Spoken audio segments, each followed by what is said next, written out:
मैं बस इतना जानना चाहती हूँ आप सबके बीच में, मुझे नहीं पता कि कहाँ तक बात पहुँचेगी। ये मेरे जीवन का सौभाग्य है आदरणीय कि बिना किसी चाटुकारिता के, मैं स्पष्ट कर रही हूँ, रेखांकित कर रही हूँ, जो लोग मुझे जानते हैं वो इस बात को स्वीकार करते हैं, बिना किसी चाटुकारिता के मेरा ये सौभाग्य है कि बजरंगबली की कृपा से प्राण प्रतिष्ठा समारोह में आमंत्रित होने वाली देश की एकमात्र कवित्री आपके सामने खड़ी है। ये सौभाग्य का विषय है मेरे लिए, लेकिन मेरे जीवन में ये भी शायद दुर्भाग्य आना बदा था। मैं ये जानना चाहती हूँ कि सोने की लंका को जीत कर त्याग देने वाले मर्यादा पुरुषोत्तम राम के भव्य मंदिर पर सोने की चोरी हो गई, चांदी की चोरी हो गई। ये किस प्रकार के राम राज्य की स्थापना है, मैं ये जानना चाहती हूँ। आपकी तालियां थोड़ी मुझे कमजोर दिखी।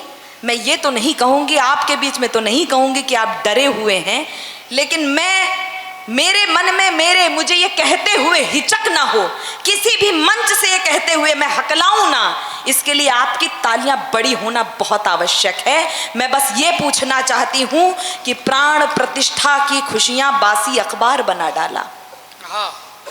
मुझे इस बात पर गर्व है, लेकिन 4 पंक्तियां मैं पढ़ रही हूँ। यदि कविता तिवारी आपके घर की बिटिया साहस कर रही है तो उसको हिम्मत आप ही दे सकते हैं।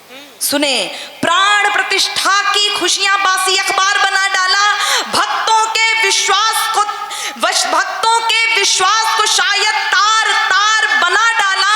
राम लला के मंदिर में चोरी करने वालों ने कार सेवकों के बलिदानों का व्यापार बना डाला।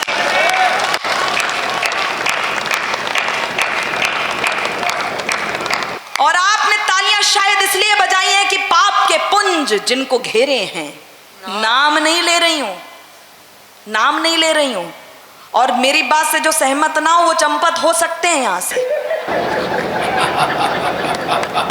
पाप के पुंज जिनको घेरे हैं उनके जीवन में बस अंधेरे हैं। राम का नाम जप अरे मूर्ख, राम मेरे हैं राम तेरे हैं। तब कह रही हूं मर्यादा का मान बढ़ाने, क्या होती है राम राज्य की स्थापना, किस प्रकार की कशमश। अच्छा, मैंने स्वीकार कर लिया आपका सम्मान, नहीं देखिए, आप खामखा इतनी दूर आएंगी, मैंने स्वीकार कर लिया, बहुत बहुत आभार। मर्यादा का मान बढ़ाने, आप घर जा रही हैं कि मंच पर आ रही हैं?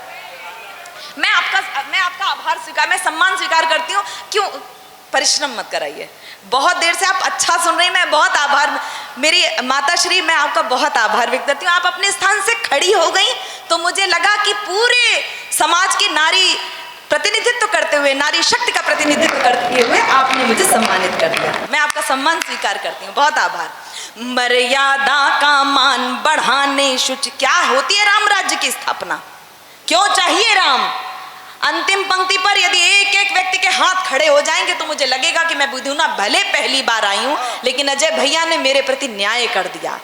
मर्यादा का मान बढ़ाने, शुचिता जन जन तक पहुंचाने, अहंकार को धूल चटाने, आदर्शों का पाठ पढ़ाने, यानी बुनकर ताने बाने, बिखरी मानवता अपनाने, दीन दुखी की लाज बचाने, कर ले होंगे सफल बहाने। सुन लो भारत भाग्य विधाता, लखन लाल के अग्रज भ्राता, रवि कुल भूषण दशरथ नंदन, सरयू का तट तुम्हें बुलाता, दावानल घिर सैन्य बनाकर जोड़ रहा है कुत्सित नाता, उनके यही कुकृत्य देख कर चीख रही है भारत माता, चीख रही है भारत माता, चीख। अवध पधारे बिना तुम्हारे संकल्पना अधूरी है, पुनः शिला बन गई अहिल्या, यह कैसी मजबूरी है, कुछ काल्पनिक बताते तुमको अतः बढ़ रही दूरी है, स्वर्णिम प्राग संदेशा सुनकर हुई शाम सिंदूरी है, क्या तुमने संतान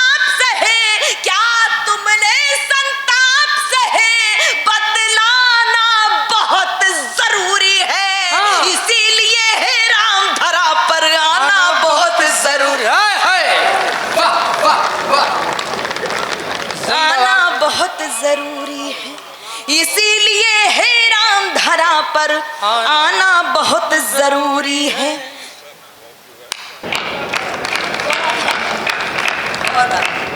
आना बहुत जरूरी है।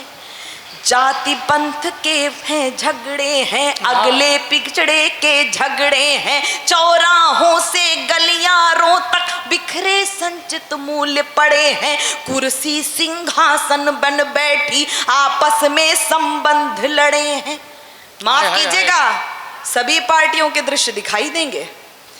जाति पंथ कुनबे उभरे हैं, अगड़े पिछड़े के झगड़े हैं। चौराहों से गलियारों तक बिखरे संचित मूल्य खड़े हैं। कुर्सी सिंहासन बन बैठी आपस में संबंध लड़े हैं। कोई किसी का नहीं जगत में, अपनी जिद पर सभी अड़े हैं। लथपथ रक्त रंजिता कब तक भार सहेगी भारत माता। क्या तुम भूल गए हो भगवान त्रेता से कलयुग का नाता। उपदेशों से नहीं सुनेगा मानव, अति मगरूरी है। दर्प दूर कर दुचित मार्ग दिखलाना बहुत जरूरी है। लोहित हुई दिशाओं को, लोहित हुई दिशाओं को सहलाना बहुत जरूरी है। इसीलिए हे राम धरा पर आना बहुत जरूरी है। ऐसा नहीं लगना चाहिए कि किसी एक पार्टी का ही ये एजेंडा हो सकता है। पार्टियों के नारे होते हैं, लेकिन भक्तों के नारे नहीं, जयकारे हुआ करते हैं। मेरे साथ एक बार दोनों मिठियां भींच के कहिएगा, जय जय सिया राम, जय सिया राम, जय जय सिया राम, जय जय सिया राम। मैं बहुत आभार व्यक्त करती हूँ, 4 पंक्तियां आप तक पहुंचा रही हूँ। मुझे पता है कि समय की अपनी सीमाएं हैं, लेकिन कुछ अच्छा सुनाकर जाना चाहती हूँ। पहली बार भी धुना आई हूँ तो मेरा मोह संवरण नहीं हो पा रहा है कि मैं कुछ अच्छा आप तक सुना दूं। लेकिन आदरणीय, मैंने अभी कहा कि हम सब राम राज्य की कल्पना कर रहे हैं। एक बात और रेखांकित करना चाहती हूँ। आदरणीय, आप सब जानते हैं, मुझे पता है कि खासकर विशेष रूप से उत्तर प्रदेश और बिहार की राजनीति जातियों पर आधारित होती है, सभी मानते हैं इस बात पर। लेकिन एक बात मैं जानना चाहती हूँ, किसी जाति को अपमानित करके आपकी जाति श्रेष्ठ कैसे हो जा रही है? हर पार्टी में हैं ऐसे लोग। मैं बस इतना कहना चाह रही हूं, बात आप तक पहुंच जाए। मैं किस इशारे में कह रही हूं? यूजीसी आया, मैंने उसका विरोध किया। हम यूसीसी का इंतजार कर रहे थे और यूजीसी आ गया, मैंने इसका विरोध किया। मैं 4 पंक्तियां आप तक पहुंचा रही हूं। मुझे नहीं पता कि आप सहमत होंगे या नहीं होंगे। मैं पंक्तियां समर्पित कर रही हूं। यदि औषधि अनुकूल मिले तो सर्पदंश मिट जाता है। मेरे मंच का साथ मुझे चाहिए, इसलिए पंक्तियां पढ़ रही हूं। अगर हम नहीं कहेंगे तो कौन कहेगा? यदि औषधि अनुकूल मिले तो सर्पदंश मिट जाता है। दिनकर की किरणों के आगे तिमिर अंश मिट जाता है।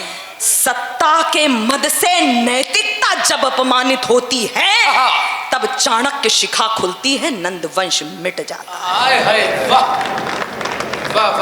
चाहे एक गीत आप तक पहुंचाना चाहती हूं, 4 पंक्तियां सुन लीजिएगा। कोई जर्रा नहीं ऐसा जहां पर रब नहीं होता। मेरी मौसी शबीना मौसी यहाँ उपस्थित हैं, मुझे बहुत स्नेह करती हैं। उन्हें भी ये पंक्तियां बहुत प्रिय हैं, इसलिए समर्पित कर रही हूं। सुने। कोई जर्रा नहीं ऐसा जहां पर रब नहीं होता। लड़ाई वे ही करते हैं जिन्हें मतलब नहीं होता। लड़ाई वे ही करते हैं जिन्हें मतलब नहीं होता। ओ मंदिर और मस्जिद के लिए दीवानगी वालों, वतन से बढ़ के दुनिया में कोई मजहब नहीं होता। पृथक, अगर ये सवाल उठता है कि इस देश में इसे रहना चाहिए, इसे नहीं रहना चाहिए, अगर ये सवाल उठता है कि ये देश किसका है, तो आपकी बेटी कविता तिवारी बता रही है कि ये देश किसका है। पृथक हर धर्म होता है, पृथक परिवेश होता है। पृथकता में रहे मिलजुल के यह संदेश होता है। जहां रहते हो हिंदू